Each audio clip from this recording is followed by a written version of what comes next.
What we've uncovered in Minnesota is not a paperwork error or a few bad actors slipping through the cracks.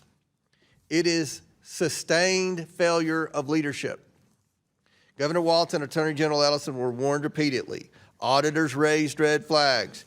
Employees sounded alarms. Invoices didn't make sense. And still, the money kept flowing. While state officials hesitated, billions of taxpayer dollars were stolen from programs meant to serve children, the disabled, and families in crisis. While whistleblowers were silenced, fraudsters got rich.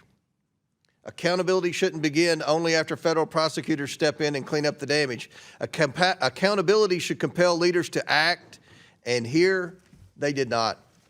Today, this committee expects answers, and we expect an explanation for why it took federal law enforcement, not state leadership, to finally turn off the spigot. Really well. The reality is American citizens, innocent kids, people have been brutalized. The Trump administration was never serious about addressing fraud in Minnesota. Instead, they've been interested in election conspiracy theories, in terrorizing kids. And they've accused the governor and attorney general of covering up fraud only to investigate them and turn up actually no evidence. What they're trying to do is convince Americans that there's a good reason for violence, for killings, and for violations of the law.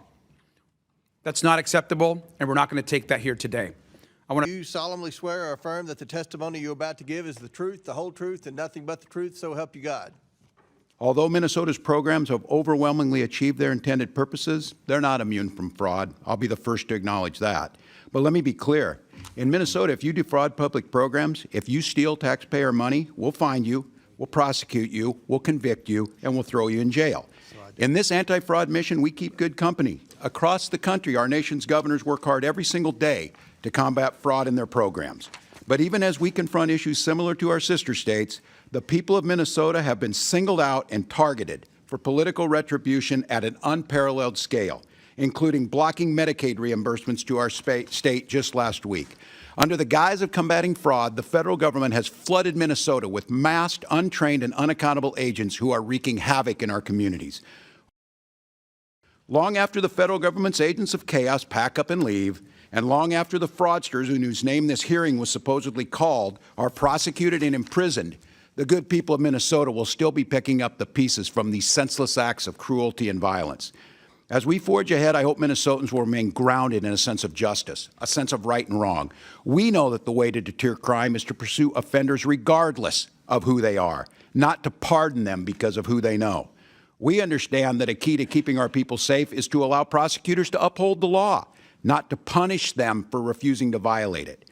And we appreciate that public trust comes from building common sense anti-fraud safeguards into our programs, not by tearing down established norms.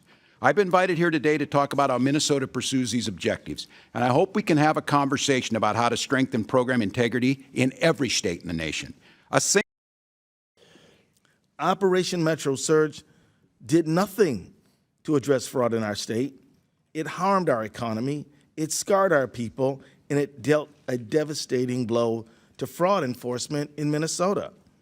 As a result of Metro Surge, federal prosecutors' efforts to fight fraud in Minnesota have suffered a major setback.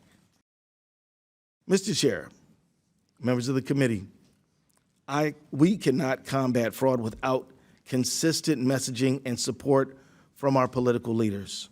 All sides, Republicans and Democrats, the federal government and the states, must work together if we're going to win the fight against those who would steal from the public.